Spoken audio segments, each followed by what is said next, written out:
What up, what up? It's Pika, calling in from Singapore. It is Tuesday night. Yeah, I'm feeling pretty good. I fell asleep on 9:30 something yesterday, so I feel pretty good. I did wake up like 10,000 times last night, but that's okay. I think my body's just used to like just being up. So it was like, oh shit, what am I missing? So I kept waking up and checking the phone. Anyway, um, today was a pretty good day. Today was one of my training days with Growth Tribe, so the meeting started at like 2:30-ish. And we wrapped up at about 6 something, but I learned a lot about copy sales writing, especially for Singaporean parents. It's a lot different than what I expected, and obviously it's completely different. It's a complete departure from blog writing. So where I write for myself on the blog and hope people gravitate toward the way I write and what I write about, and identify with me that way, copywriting is more straight to the point, talking the way your audience would talk so that they understand what it is that you want them to understand, so that they can identify with the product you're trying to push. So that was really hard for me because I don't know if any of y'all know, Singaporean English is different. It's almost like Ebonics, but it's not. So it's very interesting because you have a lot of slang Chinese terms, slang Malay terms, slang Tamil terms, and it's like just one big masala. Everything's kind of mixed in, and you better know your stuff or you're not going to be able to get the market that you're trying to get at. Anyway, so that was the sales portion of that. I actually got the chance before that to sit with a couple of the kids, get to know them a little bit better, let them get to know me a little bit better.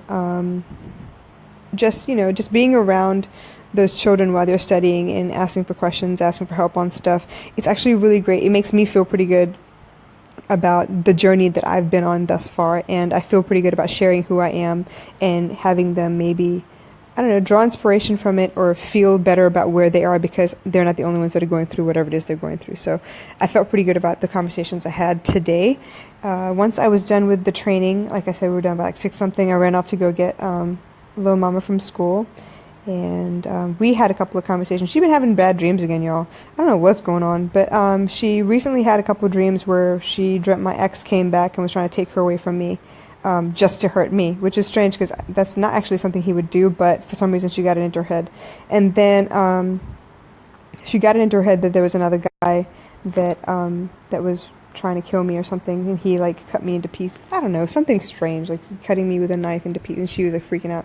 So I tried to get her to calm down. We talked about it, tried to get to the bottom of who this other person was, what it is that's going through her head, why is she worried about my safety all of a sudden, and true enough, she's worried about me dating, which I'm not at the moment, but she's worried about me even getting close to anyone else in case they hurt me, in case they break my heart. I think she's having flashbacks of when we first moved here, because I wasn't in the best place. I wasn't the kind of person that I needed to be to take care of her. I wasn't ready to take care of myself. I was reeling from, a breakup over at that time we had been married almost 6 years, and we'd been together about 8 or 9, and yeah, we had a family. It was a big deal to me because that's actually everything that I'd ever wanted, but he just wasn't the guy. He wasn't the right guy. Anyway, so I think all that kind of flashed back to her, and she was having these crazy ass nightmares. So we worked that out, and then the nightmares stopped. And I was thinking, okay, cool, no more nightmares. Well, guess again. Yesterday she had a strange ass nightmare, and unfortunately the nightmare this time had to do with our maid. Now I don't know if I told you this or not, but in April of this year I had been watching the maid anyway. We went from a house full of people where both my grandparents were alive. They had a maid, I had a maid, my mom, my brother, my daughter, all of us the whole jing bang lived in one house, right? So there were plenty of eyes watching her, plenty of work for her to do. It was just busy, busy, busy. So that was great. But one by one, everything changed. So my grandmother passed away, then my grandfather passed away.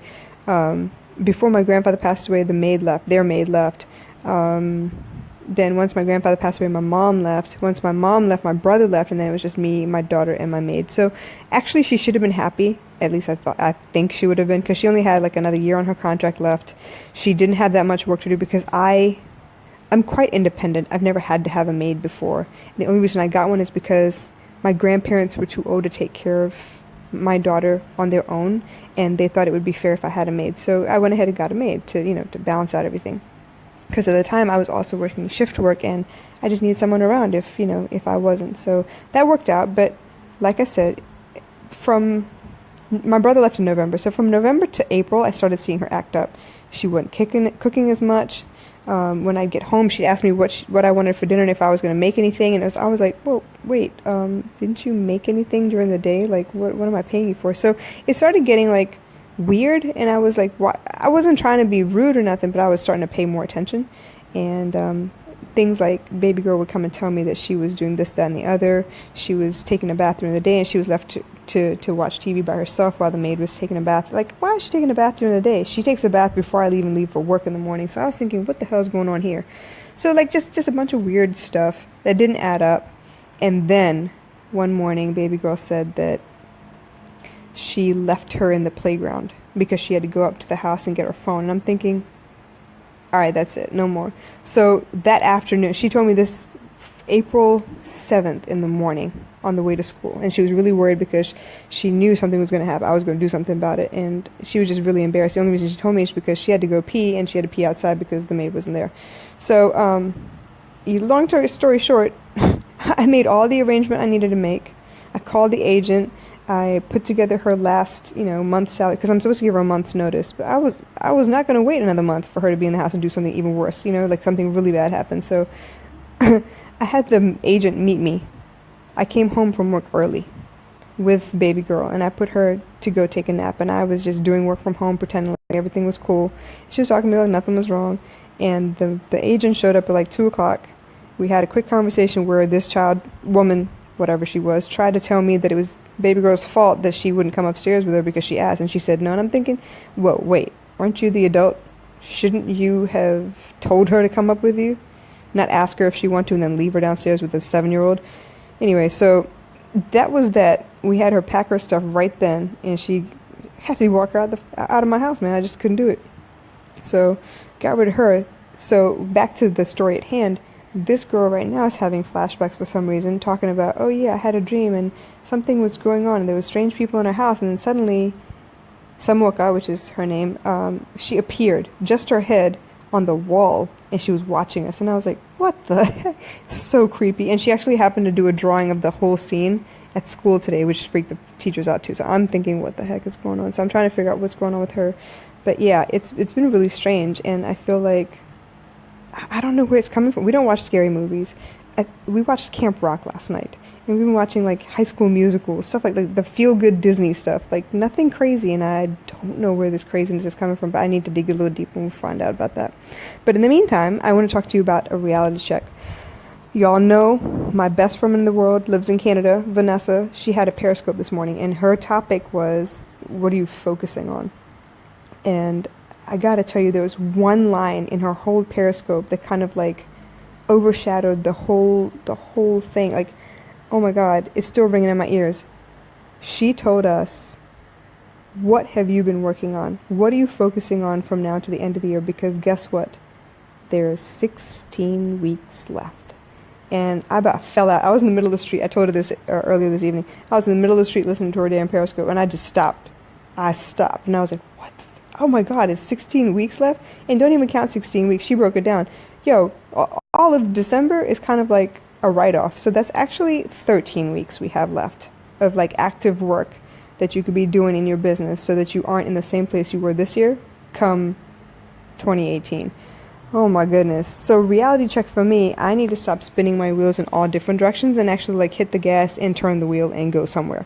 So y'all know I've got my hands in pretty much everything. I've got some work in the music industry. I've got some work in coaching. I've got some work in blogging. I've got some work in Periscopes. Eventually it will be a syndicated show. There is the possibility of more than one podcast. Right now I'm doing a podcast with you here on Facebook Live audio, but eventually I'm looking at advancing and adding in a segment on Anchor FM just so I can touch everybody, reach everybody, as many people as I can.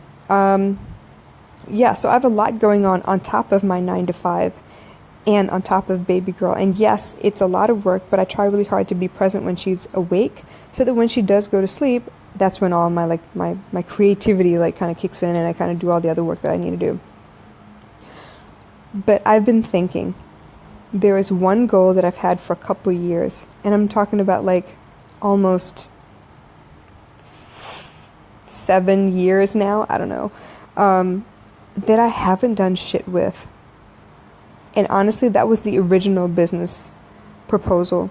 So if I don't get out one batch of these things by the end of the year, I'm going to kill myself. Okay, I'm not going to kill myself, but I'm going to have a conniption. I'm going to have a really, really rough time of it. The reason I even bought a business license was for this particular business idea. And the name I came up with first was super stupid. It was RR Fam because I wanted to represent my mom's side and my dad's side. So my mom's side is the Rajaratnam family. My dad's side is the Rasathi family. So RR